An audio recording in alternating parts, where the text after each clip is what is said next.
মানিকগঞ্জে বর্ষা এলেই প্রাণ ফিরে পায় ঘিওরের ২০০ বছরের পুরনো ঐতিহ্যবাহী নৌকার হাট। নানা ধরনের নৌকা থাকলেও ওই হাটের মূল আকর্ষণ ডিঙ্গি নৌকা।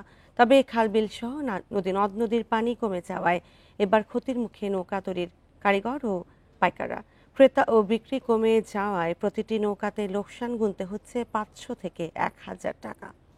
বান্ডেল থাকলে প্রতি সেনমানিতে টাকা বাঁচবে। বিকাশ সেনমানি বান্ডেল কিনে জিতুন প্রতি লেনদেনে। বর্ষা মৌসুমে প্রতি বুধবার ঘিওরের কেন্দ্রীয় ঈদগাহ মাঠে বসে এই বিশাল নৌকার হাট। সারি সারি নৌকা সাজিয়ে সকাল থেকে বিকাল পর্যন্ত চলে নৌকা বেচাকেনা।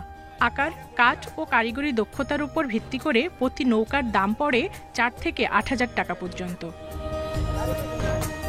মানিকগঞ্জের ৭টি উপজেলা সহ পার্শ্ববর্তী জেলা থেকে ক্রেতা ও বিক্রেতারা আসেন তাদের পছন্দসই নৌকার খোঁজে।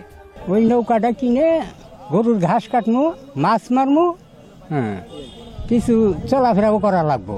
এই অঞ্চলের নিম্নাঞ্চল যে রয়েছে সেগুলো পানিতে তলিয়ে যায়, সেজন্য আসলে এখানে তখন নৌকার প্রয়োজন পড়ে। এই হাটে ডিঙি, কোষা সহ পাওয়া যায় নানা ধরনের নৌকা। তবে ডিঙি নৌকার বিক্রি সবচেয়ে বেশি। প্রতি হাটে বিক্রি হয় ৫ থেকে ১০ লাখ টাকার নৌকা। ২০০ বছরের ঐতিহ্যবাহী হাট। কোনো এক সময় এই হাটে ১০ থেকে ১৫ লক্ষ টাকার নৌকা বেচা কিনি হইতো। এই বর্তমানে এবছর পানিটা কম হওয়ার জন্য এই মোটামুটি আপনার ৫ থেকে ৬ লক্ষ টাকার নৌকা বেচা কিনি হয়। তবে নদ নদী খালবিল ভরাট হওয়ায় চাহিদা কমে গেছে নৌকার। এতে ক্ষতির মুখে কারিগর ও পাইকাররা। প্রত্যেকটা ডুঙ্গায় ৫০০, ৬০০, ১,০০০। এই ডুঙ্গাগুলোর দাম করে ৪,০০০ টাকা। ডুঙ্গা ১২ হাত, ৬,০০০ টাকা কিনা। গত বছর আমরা বিক্রি করতাম ৬০, ৭০, ৪০, ৫০ এইরকম। এর তুলনায় এবার বিক্রি অর্ধেকও না।